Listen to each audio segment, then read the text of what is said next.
COMELEC Iloilo nakabaton sang signature sheets para sa People's Initiative halin sa mga banwa sa 1st District sang Iloilo Province. Iloilo City Loan District nagpabutyag man nga magapasa sang signature sheets suno sa COMELEC. Si Kim Salinas may live report nagikan sa Barangay Bituon, Haro, Iloilo City.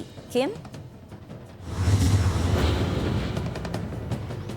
Zen, mga kapuso, kung sa iba niya barangay, ayuda kag kwarta ang pasalig, diri naman sa Barangay Bituon, New Site, Haro, Iloilo City, pamahaw ang promisa sa mga pumuluyo, kabaylo sa ang ila nga pirma.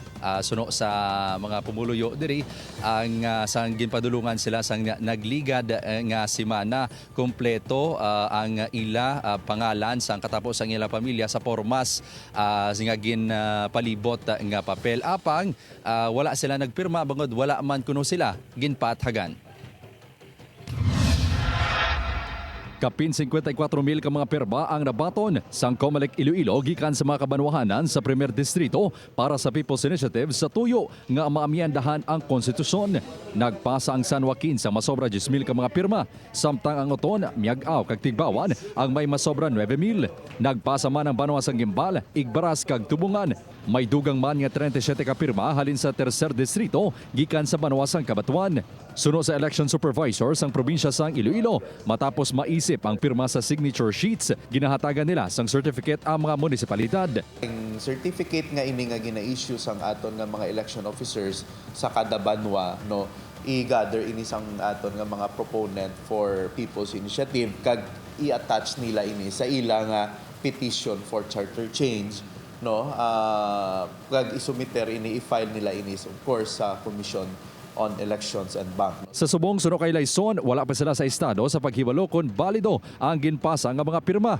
Ang allegations sa genuineness sang signatures nga ginasumiter sa aton will be of course determined later, no. The Commission and Bank of course will initially hear ang ilang petition kag of course it will subsequently order, no. We will be ordered by the Commission and Bank of course to undertake ang ginatawag naton nga verification na sang signatures. Sa idalom sa Republic Act No. 6735 o kon the Initiative and Referendum Act, kapin 12% sang tanan nga rehistrado nga botante ang magpirma sa petisyon sa pag-amend sang konstitusyon. Kapin 3% sang tanan nga rehistrado nga botante sa Legislative District ang dapat na representar sa petisyon. Nagpabutyag man suno sa COMELEC ang Loan District sang Iloilo City nga magpasa sang signature sheets subong nga semana sa pagduso man sang charter change. Madumduman nga may mga impormasyon nga may mga barangay sa syudad kag probinsya sang Iloilo nga nagapalibot sang papel nga nagahingyo sa pamuluyo nga magpirma kabaylo sang kwarta o kon pasalig nga ayuda. Zen, apisar wala tanto maintindihan may mga pumuluyo diri ang nagpirma kay suno sa ila halin man sa barangay.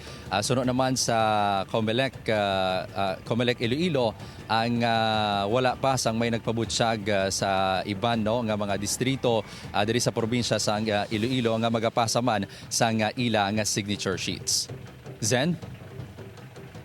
Thank you sa update, Kim Salinas.